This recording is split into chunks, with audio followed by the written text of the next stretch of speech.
জোরে জোরে মাওলানা মুহাম্মদ ওয়া আলা আলি সাইয়্যিদিনা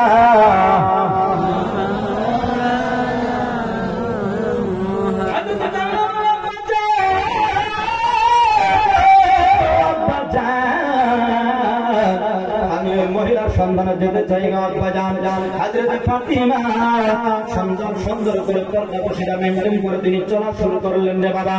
চলতে চলতে চলতে চলতে হযরত জামিলার বাড়িতে পৌঁছে গেল। গিয়ে সালাম দিলেন, আসসালামু আলাইকুম ইয়া আহলাল বাইত।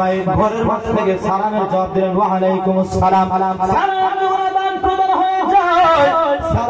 প্রদান হওয়ার পরে হযরত ফাতিমা বলেন, ও বোন জামিলা, আমি নবী মেয়ে হযরত ফাতিমা তোমার ঘরের সম্মুখে হাজির হয়ে গেলাম গো বোন। হযরত জামিলা বলেন, ও ফাতিমা, আমি আজকে প্রায় 10টি বছর ধরে কোনই বিনয় করে দুই চোখের পানি ফালাইয়া কান্দি আর আল্লাহকে দোয়া করি, আল্লাহ যেই মহিলা দুনিয়ার জমিনে জান্নাতের টিকিট পেয়েছে, যেই মহিলা জান্নাতের মাধ্যমে সমস্ত জান্নাতি মহিলাদের সরদারি হবে, দুনিয়ার জমিনে আমি সর্বচক্ষু দিয়া ওই মহিলাকে একবার জিয়ারত করতে চাই গো আল্লাহ।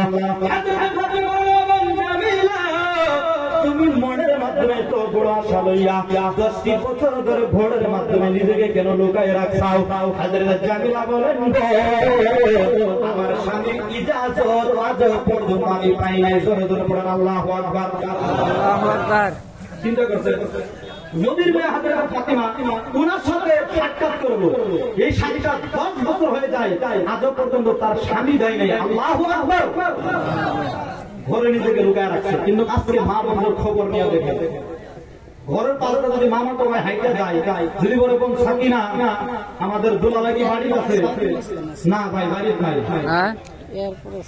বলে যদি নাই তাহলে অন্য টাইমে আসি না, দোলাভাইয়ের সাথে কিছু কথা আছে। ওর মধ্যে গেছিল কিনা রুগী না জানেন রে ভাই,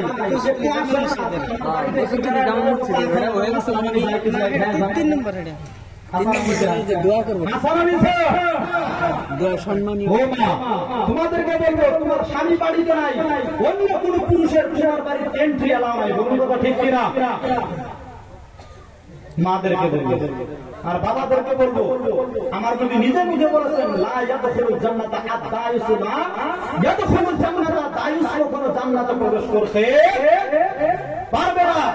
সাহাবা বলেন, ইয়া রাসূলুল্লাহ, ইয়া হাবিবাল্লাহ, দায়ুস কাকে বলা হয় ইয়া রাসূলুল্লাহ? নবী আমার দায়ুসের ডেফিনিশন দিলেন, ও সাহাবারা তোমরা শোনো, দায়ুস কাকে বলা হয়? যাদের যাদের আয়ুতের মাধ্যমে, যাদের মিলকিয়াতের মাধ্যমে মহিলারা বসবাস করবে, মহিলারা ঘর সংসার করবে, কিন্তু তারা পর্দা করবে না। তাদের স্বামীরা কখনো পর্দার ইজাজত দেয় না, তাদের স্বামীরা কখনো পর্দার হুকুম করে না, তাদেরকে কোনদিন নামাজের কথা বলে না, হাইওয়ানের মতো ঘুরে বেড়ায়, কোনদিন তাদেরকে বাধা প্রদান করে না। এমন পুরুষ কখনো জান্নাতে প্রবেশ করতে পারবে না। জোরে জোরে পড়েন নাউজুবিল্লাহ। আমি বলতেছিলাম বাবা, হযরত ফাতিমা তুজ-জাহরা রাদিয়াল্লাহু তাআলা হযরত জামিলাকে বললেন, আমি অত কষ্ট করে তোমার দরবারে আসছি গো বোন, আমি তোমাকে একটু জিয়ারত করতে চাই। আমার আব্বা বলেছেন, এমন একটা কথা বলেছেন রে বোন, আমি তোমার সাথে আগে জিয়ারত করব, তোমার সাথে সাক্ষাৎ না করার আগে আমি রহস্য কথা তোমাকে খুলে বলতে পারবো না। হযরত জামিলা বললেন, আমি তো আপনার সাথে দিদার করতে পারবো না গো, তার কারণ আমার স্বামী কাঠুরিয়া সকাল বেলায় বাড়ি থেকে তিনি বাইর হয়ে গেছেন জঙ্গলের মাধ্যমে কাঠ কাটার জন্য। কাঠ কাটার জন্য তিনি জঙ্গলে চলে গেছে গো বোন। আমার স্বামী কোন ধরনের ইজাজত দেয় নাই, আমার স্বামী কোন ধরনের হুকুম প্রদান করে নাই। এই জন্য আমার স্বামীর ইজাজত ছাড়া, আমার স্বামীর হুকুম ছাড়া আমি আপনার সাথে সাক্ষাৎ করতে পারবো না। জোরে জোরে পড়েন আল্লাহু আকবার। হযরত জামিলা এই কথা বলার পরে হযরত ফাতিমা দুই চোখের পানি ফেলে কাঁদে আর বাড়িতে চলে যায়। হযরত জামিলা বললেন, বোন তুমি তুমি কালকে আসিও, তুমি সামনের কালকে আসিও, আমার স্বামীর কাছ থেকে আমি ইজাজত নিয়ে রাখবো, আমি তোমার সাথে সাক্ষাৎ করবো, তোমার সাথে সাক্ষাৎ করবো, কোনো টেনশন নাই। বাড়িতে চলে যাওয়ার পর বিগত যখন চলে যায়, রাত চলে যায়, রাত চলে যাওয়ার পর তিনি সকালবেলা যখন বাড়ি থেকে বাইর হয়ে যায়, হযরত হুসাইন বললেন, মা ও মা, তুমি কোথায় যাও গো মা? আমি তোমার সাথে যাইতে চাই। হযরত ফাতিমা 4 বছর শিশু সন্তান হযরত হুসাইনকে নিয়ে রওনা করলেন। রওনা করার পর হযরত ফাতিমা যখন জামিলার ঘরে চলে গেলেন, হযরত জামিলার ঘরে চলে যাওয়ার পর হযরত জামিলাকে আবার পুনরায় সালাম প্রদান করলেন, আসসালামু আলাইকুম ইয়া আহলাল বাইত। ঘরের মাঝখান থেকে সালামের জবাব আসে, ওয়া আলাইকুম আসসালাম।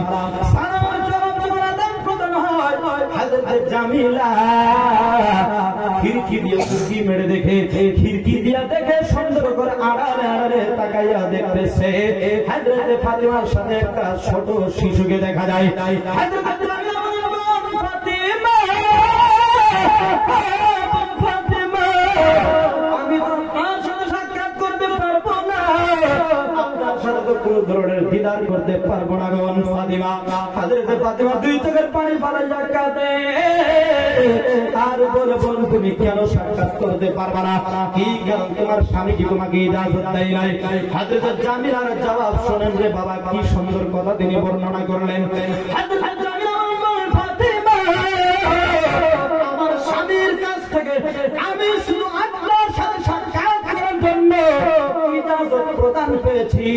আমার স্বামী শুধু আপনার সাথে সাক্ষাৎ করার ইজাজত দিয়েছে, কিন্তু আপনার ছোট্ট শিশু বালক ছেলে হযরত হুসাইনের সাথে সাক্ষাৎ করার কোন ধরনের অনুমতি দেয় নাই। জোরে জোরে পড়া যাবে কি সুবহানাল্লাহ? চিন্তা করতেছেন কি কথা? 4 বছর শিশু হযরত হুসাইন। জামিলা বলে, বোন আমি আপনার সাথে সাক্ষাৎ করতে পারবো না। হযরত ফাতিমা বলেন, কেন কেন কেন সাক্ষাৎ করতে পারবো না? তার কারণ কি?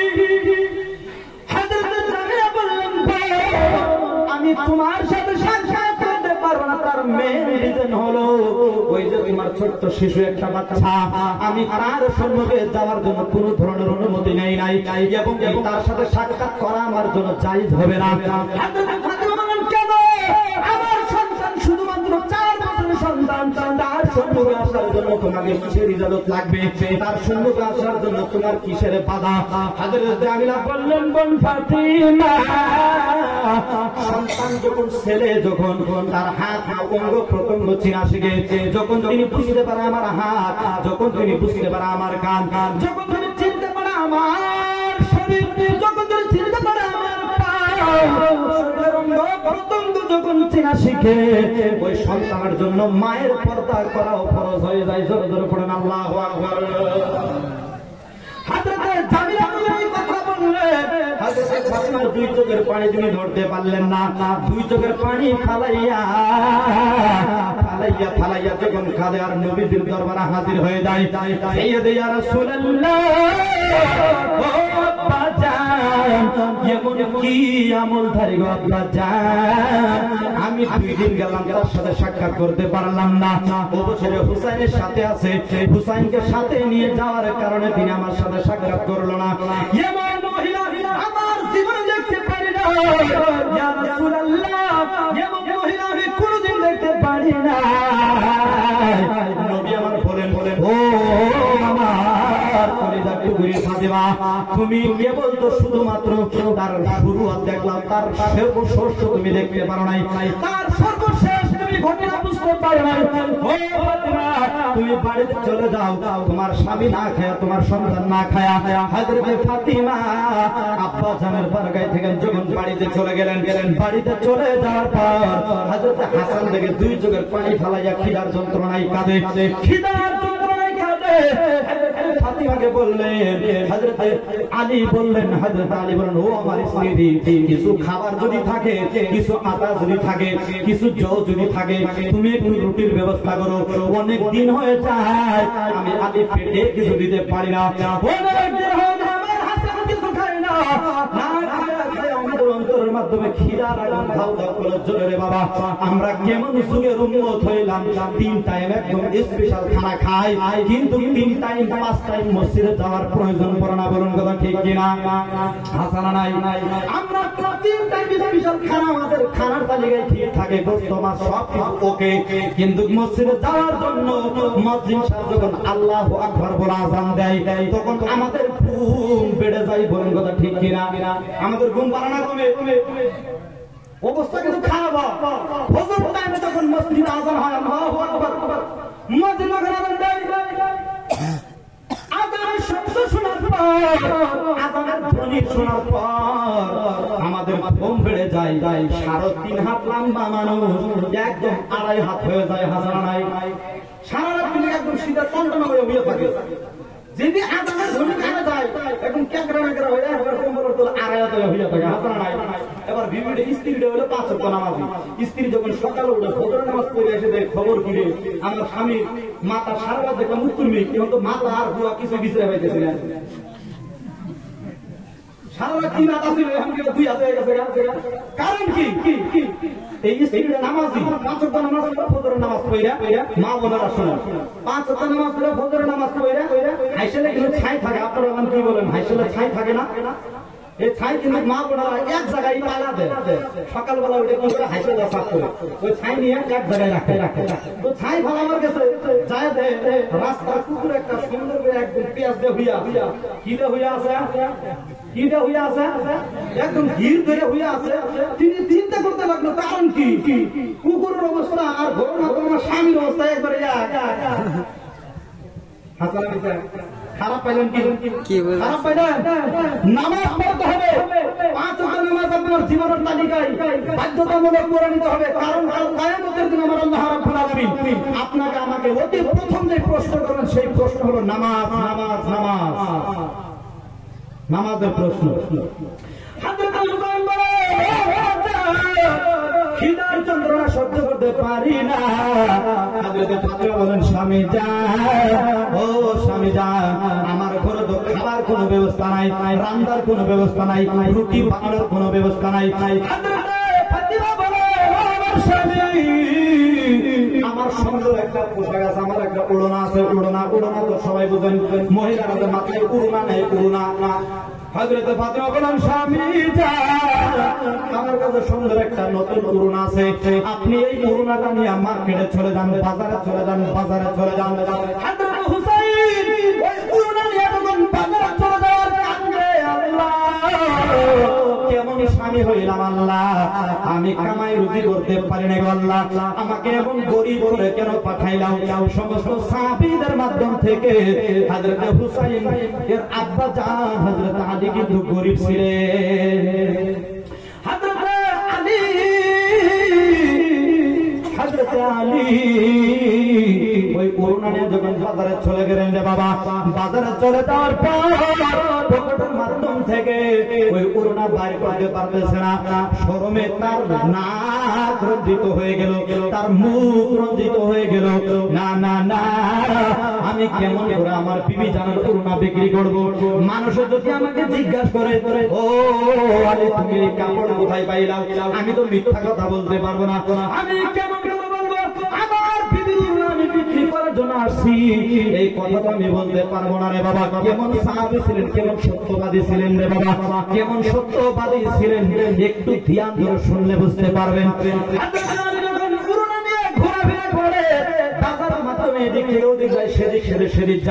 হঠাৎ করে দেখতে পারেন একজন ফকির বেড়া ঝুল্লা নিয়ে আসছে, ঝুল্লা। এই ফকির ঝুল্লা নিয়ে এসে আলী, ও আলী তোমার করুণাটা আমার ঝুল্লার মাধ্যমে রেখে দাও। জোরে জোরে পড়েন মারহাবা। হযরত আলী যখন করুণাটা বের করে ঝুল্লার মাধ্যমে রাখার পর ঝুল্লার ওই করুণার বিনিময়ে ওই ফকির হযরত আলীকে 6টা দিরহাম দিলেন। কয়টা দিরহাম দিলেন? আপনারা কিন্তু মনে রাখবেন, আমি কিন্তু ক্লাস করতেছি, ক্লাসের মাধ্যমে কিছু সাবজেক্টের বিষয় নিয়ে এক্সপ্লেইন করতেছি, আপনারা সবাই ধ্যান ধরে শুনেন। কালকে যদি কেউ প্রশ্ন করে যে এত সুন্দর বয়ান হয়ে আইলাম, এত সুন্দর মাহফিলে গেছিলাম, আমার বিবি বা আমার ছেলেমেয়েরা যদি প্রশ্ন করে ওই টাইমে তো সর্বনাশ হয়ে যাবে, যদি কিছু না করতে পারেন। হাসানা নাই? আজকে আমি চাই ছোট